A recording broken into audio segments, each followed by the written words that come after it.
죄악에 죽을 인생을 심히 불쌍히 여기사 저 하늘의 영광 버리고 이 세상에 오셨네. 오 사랑의 예수님, 내 맘을 원합니다. 곧 들어와 나와 함께하며 내 생명이 되소서.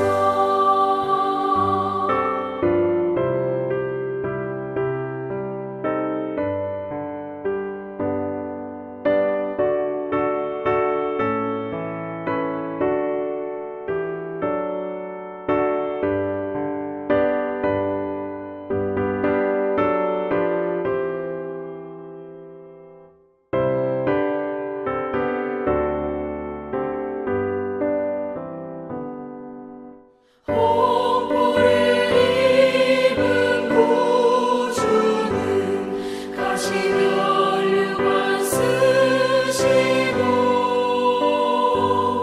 저 십자가 높이 달리사 그 아픔을 참았네.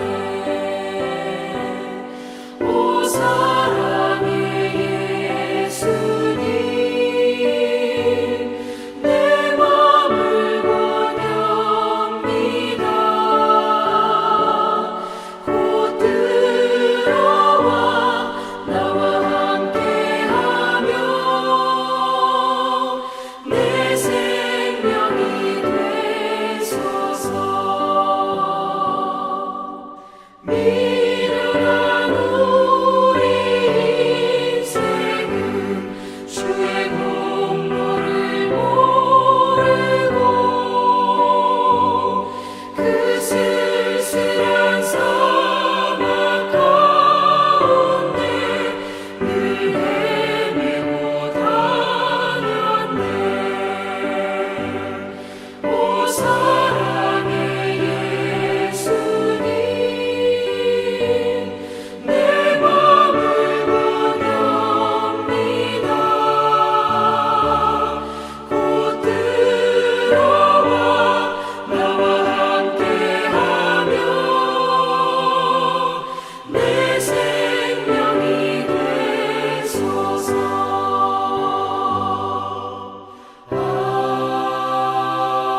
아멘.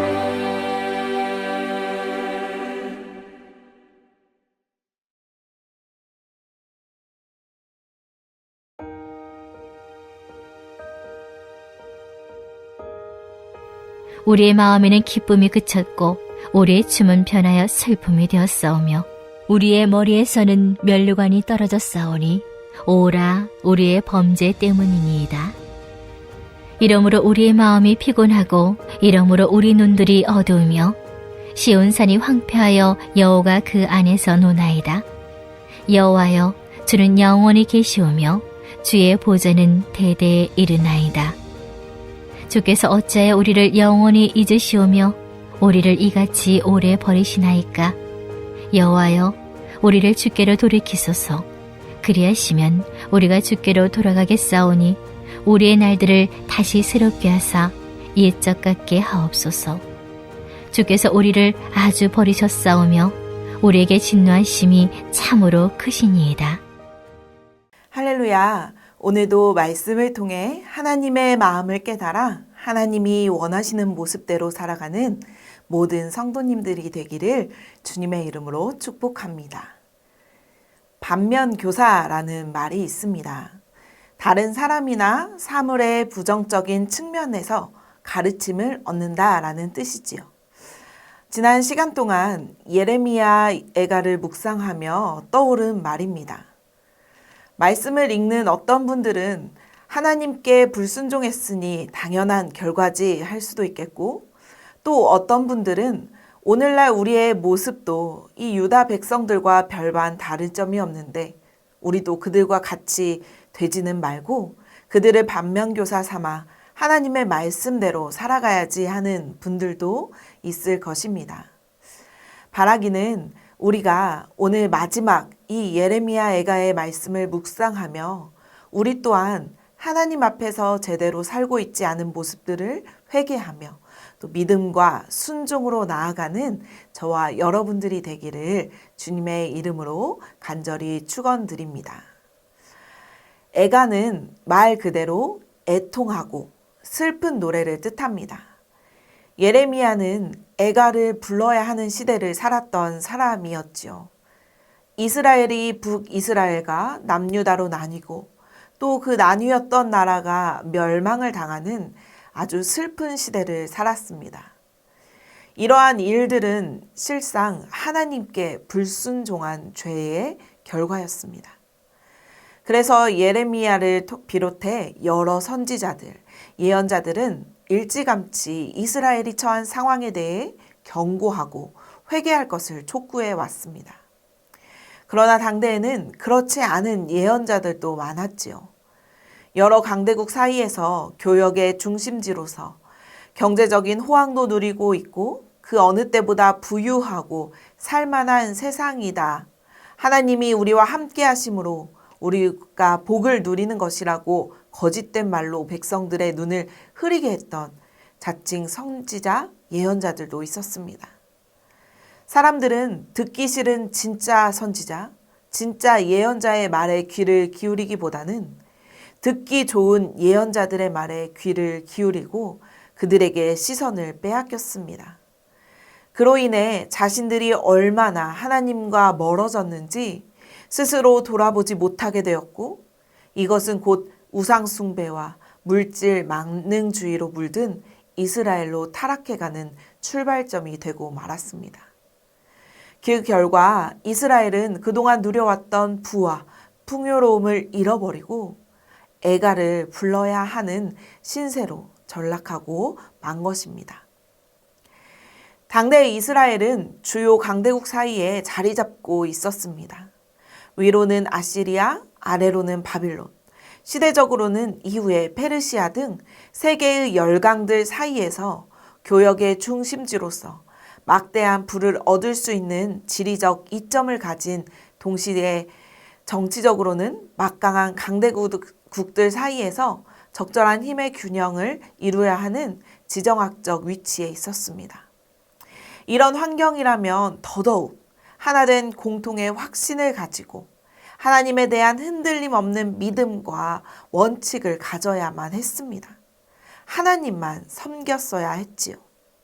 왜냐하면 하나님께서 이스라엘 백성들을 내 백성으로 삼으시고 그들을 축복하셨기 때문에 이러한 복을 누릴 수 있었기 때문입니다. 오직 하나님의 은혜로 하나님께서 하신 일들인데 그들은 점점 하나님만을 섬기지 않고 하나님과 멀어져 갔습니다. 하나님의 뜻을 따라 가야 함에도 불구하고 사람들은 자기의 편의 혹은 당장의 이익을 위해 주변 강대국과 정략적으로 결혼 등을 통해 남의 힘을 빌어 이스라엘의 안위를 보장받으려고 했던 것입니다. 그 결과 여러 이방신들이 이스라엘에 유입이 되고 하나님에 대한 올곧은 믿음을 저버리고 원칙이 무너질 수밖에 없는 구조적인 한계에 다다르게 되었습니다. 이스라엘은 서로 다른 의견, 서로 다른 세계관이 충돌하는 그야말로 아수라장 같은 곳이 되어버리고 만 것입니다. 하나님에 대한 순종과 믿음보다는 당장 발등에 떨어진 불부터 끄려고 원칙에서 어긋난 행동도 서슴지 않았습니다. 하나님을 배반하고 하나님의 백성임을 잊어버리는 지경에 이르게 된 것입니다. 이로써 이스라엘은 남북으로 분열하였고 국력이 반으로 나누어지니 당연히 주변 강대국들 사이에서 위태로워질 수밖에 없었습니다. 하나님을 믿는 백성들이 갈팡질팡하는 사이 이스라엘은 차례로 멸망하게 되었습니다. 그동안 숱하게 회개를 촉구하고 하나님께 돌아가기를 권면했던 선지자, 예언자들의 말에 귀 기울이지 않은 결과로 이스라엘은 애가를 불러야 하는 처지에 놓이게 된 것입니다. 오늘 16절 말씀에 우리의 범죄 때문에 우리의 머리에서 면류관이 떨어졌다라고 나옵니다. 히브리어로 직역을 해보면 이렇습니다. 왕관이 우리의 머리에서 떨어졌으니 우리에게 진실로 재앙이 있을 것이다. 그 이유는 우리의 범죄 때문이다. 우리의 범죄 때문에 하나님이 씌워주신 그 왕관이 땅에 떨어진 것이고 그러자마자 재앙이 덮쳤습니다. 즉 재앙은 하나님을 버린 결과였던 것입니다. 또한 17절에서는 마음이 피곤하고 눈들이 어두워져 어디로 가야 구원받고 치료를 받는지 모르는 상태가 되었다고 이야기하고 있습니다. 이 모든 것이 바로 우리의 범죄 때문이라고 말합니다. 그러면 그 죄가 무엇일까요? 바로 하나님의 말씀보다 자기의 경험을 앞세우고 우리의 얄팍한 지식에 기대고 당장의 이익에 목을 맸던 것. 하나님의 경고에도 불구하고 자기가 듣고 싶은 이야기만 듣고 보고 싶은 것만 본 것이지요. 결국 나의 이기심으로 인한 모든 것들이 다 죄인 것입니다. 그리고 이스라엘 백성들은 이 이기심 때문에 애가를 불러야 하는 상황에 놓여진 것입니다. 우리도 예레미야 시대의 사람들처럼 죄악에 잠식당하는 순간 애가를 불러야 할지도 모른다는 사실을 꼭 기억해야 합니다. 교회가 교회다워야 하고 성도가 성도답게 살아가는 것에 열심을 다해야 합니다. 교회가 성도가 그 맛을 잃으면 교회와 성도는 이 세상에 소망의 존재가 아니라 이 땅을 황폐하게 하고 불의하게 만들 것입니다. 그리고 결국은 멸망의 길을 걷게 될 것이라는 것을 기억해야 합니다. 성경에 나오는 예레미야를 비롯한 많은 선지자들과 예언자들이 지금 우리에게 경고하고 있는 것은 무엇일까요? 과거의 말씀이긴 하나 따지고 보면 이 시대에도 여전히 유효한 말씀입니다. 그것은 바로 하나님을 등지고 우상을 숭배하며 하나님보다 돈을 더 좋아하고 하나님을 나타내는 일보다 내가 더 돋보이는 일을 좋아하고 있다는 경고입니다. 하나님께 돌이켜 다시금 하나님의 일을 생각하고 하나님의 뜻을 따르는 성도가, 교회가 되어야 한다는 경고입니다. 최근 한국 교회가 쇠락해 가고 있다는 이야기가 많이 들립니다. 그 이유가 무엇일까요? 본질을 잃어버리고 교회와 그리스도인들이 숫자에 집착하고 한편으로는 하나님의 사랑을 잃어버린 채 혐오와 미움과 다툼에 앞장서고 있어서는 아닐까요? 사랑하는 성도 여러분, 끊임없이 스스로를 성찰하지 않는 교회는, 성찰하지 않는 성도는 결국 쇠락할 수밖에 없습니다. 쇠락으로 끝나는 것이 아니라 예레미야처럼 우리는 애가를 부르며 후회의 날들을 보내야 할 수도 있습니다. 우리만 부르는 것이 아니라 우리의 다음 세대들까지 애가를 부르는 상황이 될 수도 있습니다.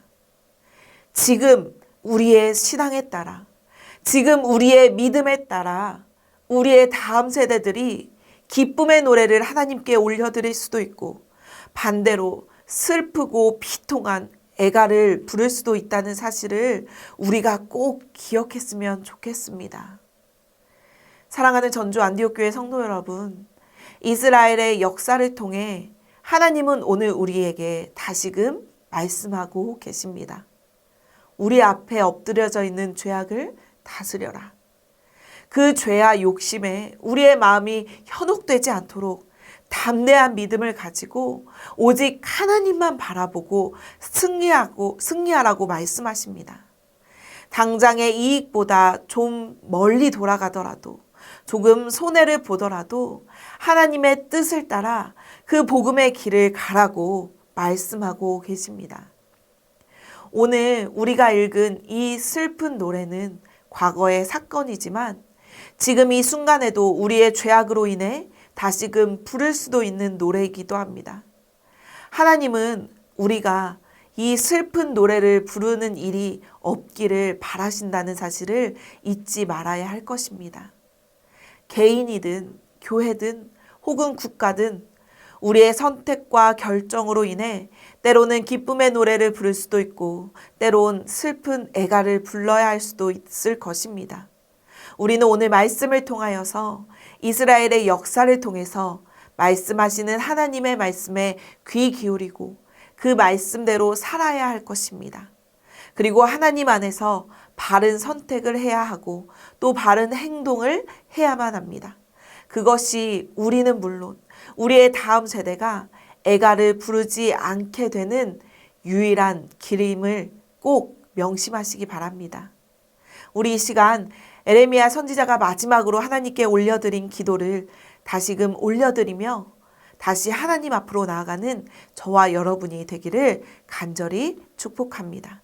우리 함께 21절 말씀을 읽고 마치겠습니다. 여호와여 우리를 주께로 돌이키소서. 그리하시면 우리가 주께로 돌아가겠사오니 우리의 날들을 다시 새롭게 하사 옛적 같게 하옵소서. 아멘. 우리 이 시간 함께 기도하겠습니다. 하나님의 말씀에 귀 기울이고 그 말씀대로 살아 늘 기쁨의 노래를 부르는 인생 살아갈 수 있도록 하시고 다음 세대에도 올바른 신앙의 전수를 통해 그들이 애가가 아닌 승리의 노래를 부르는 다음 세대가 되게 하옵소서라고 기도하시겠습니다. 두 번째는 교육선교위원회 여름 사역을 위해서 기도해 주시기 바랍니다. 이번 여름 성경학교와 수련회를 통하여 하나님을 뜨겁게 만나 하나님의 자녀로 이 땅 가운데 하나님의 뜻을 이루어가며 살아갈 수 있도록 우리 다음 세대를 위해 함께 합심하여 기도하겠습니다.